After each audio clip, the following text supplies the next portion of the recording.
Let me tell you about him. Let me tell you about the man who blew my breath away, the one who from the first moment had me captivated. I was hit with a stun gun right from the start. He knew he had me at hello. His smile was gratifying, and those lips tantalizing. I could lose myself in them, lingering for hours, savoring every second. I wanted him. I needed him. His masculine voice, rustic and so undeniably seductive, sent shivers through me. Each word, each tone, melted me from the inside. There were his eyes, so inviting and so dreamy, pulling me deeper into his spell. It was as if they had me in a hypnotic spiral, and I didn't want to escape. My body responding before my mind could catch up. I could feel the heat rising within me, my arousal intensifying with every glance he threw my way. This man was everything. He could hold the conversation, drag you in with his intellect, and I couldn't help it. I wanted to hold on to him and never let go. The need I felt for him was so overwhelming. It felt like if I lost him, it would be the end of me.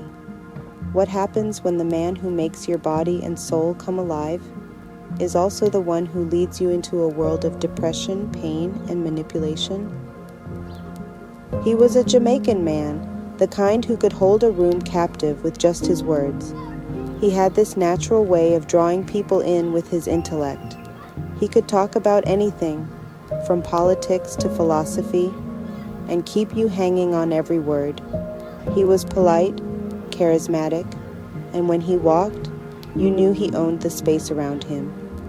It wasn't just his words or his charm, it was his presence. Every step showed authority, every glance held control. His muscular arms, well built from years of hard work, gave the impression of protection and security. When he held you, you felt it. You felt safe, as if nothing in the world could harm you. That's why I clung to him so tightly. I wanted to hold on to him and never let go, convinced that without him I'd be lost. My mind kept talking to me, telling me I needed him, telling me that if I let him go, it would be the end of me. But beyond the surface, beyond the charm and physical presence, was the reality of who he was.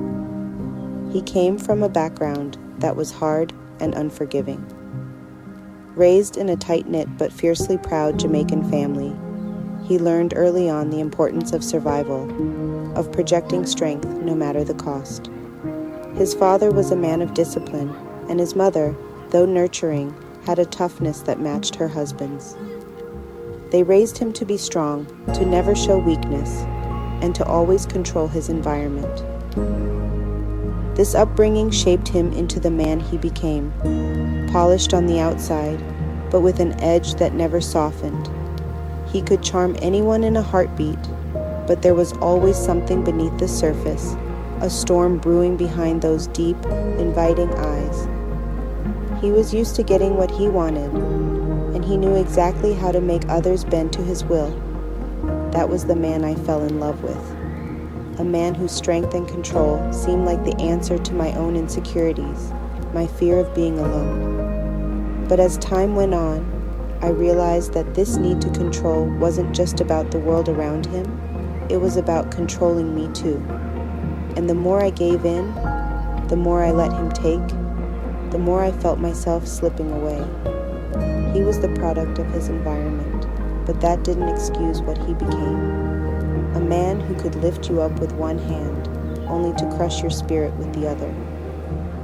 His family may have given him I had an instant premonition of my life with him. I imagined a whirlwind of happiness, joy, smiles, laughter filling our days. We would grow old together, side by side, weathering any storm life threw our way.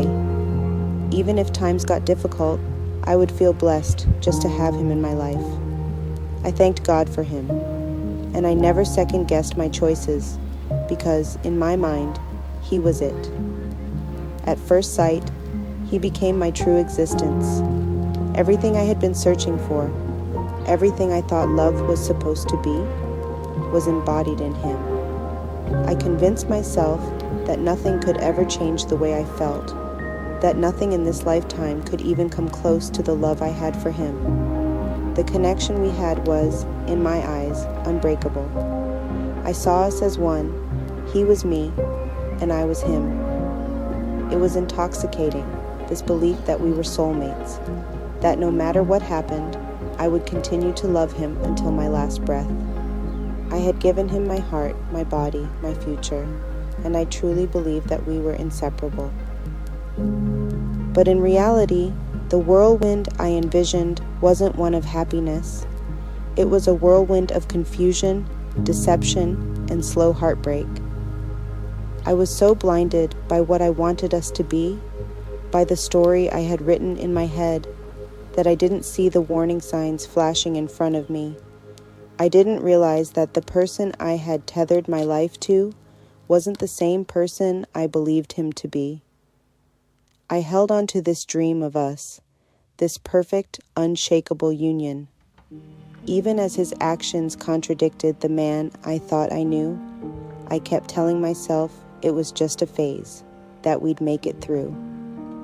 Because I believed in that vision of us growing old together, of facing the world side by side, even as the reality of our life began to fall apart. But sometimes love isn't enough, isn't. There was a time when everything felt just right. I'd call, and you'd always pick up. Your voice on the other end made my mornings worth waking up for. You had this way of turning even the most mundane day into something special. You made bedtime feel like the start of a beautiful dream, not the end of a long day.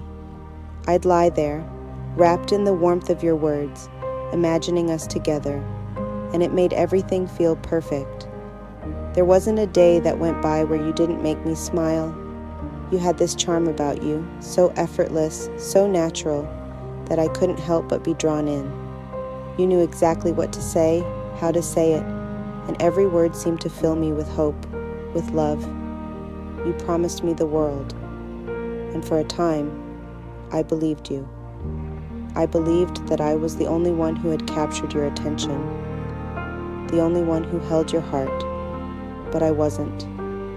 I wasn't the only one you made promises to. I wasn't the only one who was mesmerized by your sweet words. There were others. There were always others. You had a way of spreading yourself around, keeping everyone just close enough to feel special, but never close enough to really know the truth. And for a while, I didn't want to know the truth. I let myself live in that beautiful lie because it felt better than facing the reality that I wasn't the only one in your world. His way of life in Tivoli Gardens, with its constant need for control and survival, seemed to bleed into how he treated women. In a place where strength was synonymous with power, where vulnerability was something you couldn't afford to show, he learned to see relationships through the same lens. To him, women weren't partners in the traditional sense. They were part of the game, part of the world he had to dominate in order to maintain his sense of control. The streets of Tivoli didn't teach him about love or partnership. They taught him about manipulation, about making people trust you just enough to keep them where you wanted them. And that's exactly how he approached women. He knew what to say to make you feel special, knew how to make promises that sounded sincere, but it was always about maintaining his power. He had a way of making you. In his mind, relationships were transactional. Women were drawn to his strength, his charm, his confidence, traits that had been honed in the tough streets of Tivoli. But instead of offering them love or respect, he offered them just enough affection to keep them hooked, to make them dependent on him emotionally. And once he had that control, once he knew you needed him, he shifted the dynamic. Suddenly, the power was entirely in his hands. It wasn't that he didn't know how to care. He did, in his own way. But his need to control everything around him, the way he treated life as a series of battles to be won, translated into a toxic approach to love.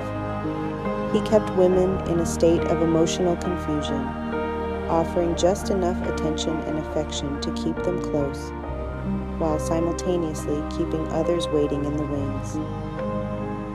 It was never about building something lasting or genuine. It was about feeding his need for dominance, for validation. The friends he surrounded himself with were a reflection of the environment that had shaped him, men who had grown up in the same rough conditions of Tivoli Gardens, carrying the same toughened mindset. These were not just casual acquaintances. They were men who had learned to navigate the world through grit, loyalty, and an understanding that weakness was never an option. Each one carried a certain edge, hardened by the streets, and they all shared similar traits that defined their bond. His closest friends were charismatic, just like him. They had the ability to make you feel comfortable in their presence, even though there was always an underlying tension.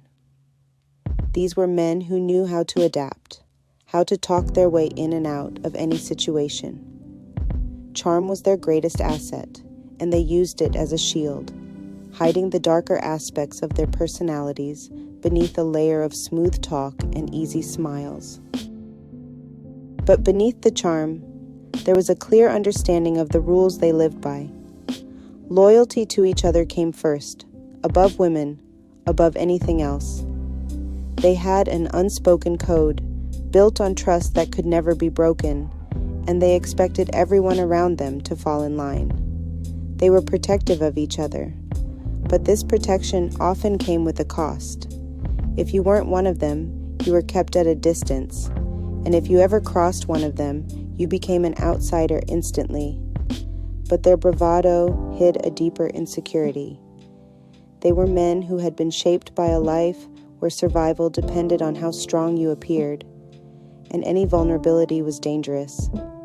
So, they built walls around themselves, using their charm and wit to mask the fear of being seen as weak. Their relationships, whether with women or with each other, were always about maintaining an image of power and control. These men, his friends, were a key part of his world. They reinforced his behavior, normalized it, and made him believe that this was how things were supposed to be. They shared stories of their conquests, their wins, and laughed off the consequences, never once questioning if there was another way to live, to love. They were, in many ways, a product of the same environment. A group of men who had learned to survive by keeping their emotions locked away, using charm as a weapon, and seeing relationships as just another arena for dominance. You are my forever and always, a love that stretches beyond the stars, beyond time. Nothing in this lifetime, or the next, can dim the light of my love for you. It burns eternal, fierce, and true. I have made a vow, sealed with my heart, to give all of me, every piece, every part. I promise, in whispers and in silence, to tell you I love you through joy and through trials, even in the darkest moments when storms surround us. I promise to let go of anger, even on the days when the weight of the world presses down. You, my lover, my best friend, I will be your constant, your support, your strength. Let's keep growing, entwined in this beautiful dance, laughing, playing, like children lost in time. Each day with you is a deeper love, more than I ever knew back then, a love that's only just begun to bloom. My everlasting kindred spirit, my heart's deepest desire. You are my forever, my always, and I am yours. Sitting here, biting my lips, the thought of you consumes me. I can't wait for you to walk through that door. The ache inside me is building, a slow, sweet tension just waiting for you to release. You've always had a way of lifting me effortlessly, and I love that you know I'm no delicate thing. I want to give you everything, to feel you close, your eyes chasing every inch of me, and when your fingers graze my lips, it sends shivers down my spine. Your touch, teasing me as my body responds. Your fingers dancing side to side until the pleasure becomes almost unbearable. My breath catches as you lower me onto the bed. Your hands with sweet pressure, just enough to make me feel weightless like I'm floating. I can't control the way my body reacts. The heat spreading, my voice breaking into soft whimpers. You smiling as your fingers find the rhythm again after the satisfaction that leaves me trembling in your hands. I was in love with you from the moment our paths intertwined. You were the love I never thought I'd find, a hidden treasure, a whispered dream, the answer to every silent wish I had ever breathed. I wanted to grow old with you, to walk hand in hand through the sands of time, to share in the quiet moments, the laughter, the tears, to watch the world change, but never us. We'd remain constant, an unbroken bond, and if there was truth in reincarnation, if life could be lived once more, I'd choose you in every lifetime, to love you all over again, to rediscover the joy, the wonder of you in every heart, in every breath, forever anew. You were the love I thought I'd never find, yet here you are, and here I'll stay. In this life and in the next, I'll always choose you. You've been the best of times to walk me through my darkest days. Why must I turn around? I ask myself,